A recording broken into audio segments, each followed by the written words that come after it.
Craft செக்ஷனில் இந்த வீடியோவில் நம்ம பார்க்க போகிறது க்ரோஷே மினியேச்சர் பிளான்ட்.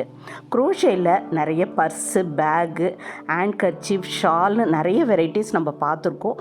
இதில் கொஞ்சம் டிஃப்ரெண்ட்டாக ஒரு செடி எப்படி பண்ணுறதுன்னு தான் இந்த வீடியோவில் நம்ம பார்க்க போகிறோம். ரொம்ப க்யூட்டான இந்த டெக்கரேட்டிவ் பீஸ் ரொம்ப சிம்பிளான மெத்தடில் தான் செஞ்சுருக்கோம். இது செய்யறதுக்கு மல்டி கலர் யான் க்ரீன் பேஸ்டாக இருந்தால் ரொம்ப நல்லாயிருக்கும். அதில் பண்ணால் தான் நேச்சுரலாக இருக்கும், பார்க்கறதுக்கு ரொம்ப அட்ராக்டிவாகவும் இருக்கும். பேசிக் நாட் மட்டும் தெரிஞ்சாலே போதும், இது மாதிரி க்ரியேட்டிவாக நிறைய நம்ம செய்யலாம். ஃபஸ்ட்டு இது செய்யறதுக்கு வாட்டர் பாட்டில் கேப் வேஸ்ட் இருந்தால் அதை எடுத்துக்கலாம்.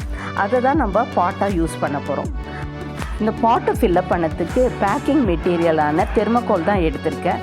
நமக்கு தேவையான அளவுக்கு இதை ட்ரா பண்ணிவிட்டு கட் பண்ணி ஃபில்லப் பண்ணிடலாம். நெக்ஸ்ட் இதில் நம்ம ரெடி பண்ணி வச்சுருக்க பிளான்ட்டையும் ஃபிக்ஸ் பண்ணிட போகிறோம். அதுக்கு அடுத்தது இந்த ஃப்ளவர் பாட்டை டெக்கரேட் பண்ணுறதுக்கு பெயிண்ட் பண்ணிடலாம். பெயிண்ட்டுக்கு நீங்கள் அக்ரலிக்கும் யூஸ் பண்ணலாம். நான் இன்றைக்கி 3D அவுட்லைனர் யூஸ் பண்ணியிருக்கேன்.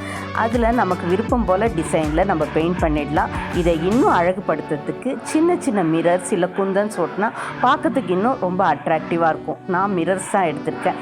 இதையும் க்ளூ அப்ளை பண்ணி சும்மா நமக்கு விருப்பம் போல் டிசைனில் இது அங்கங்கே ஒட்டிட்டோன்னா க்யூட்டான இந்த பிளான்ட் ரெடி ஆகிடும். க்ரோஷேயில் பேசிக் நாட்டான சிங்கிள் க்ரோஷே, டபுள் க்ரோஷே மட்டுமே வச்சு செஞ்ச இந்த க்யூட்டான மினி பிளான்ட்டை நீங்களும் ட்ரை பண்ணி பாருங்கள். கிராஃப்டில் இன்ட்ரெஸ்ட் இருக்க உங்கள் ஃப்ரெண்ட்ஸோட இந்த வீடியோவை ஷேர் பண்ணிக்கோங்க.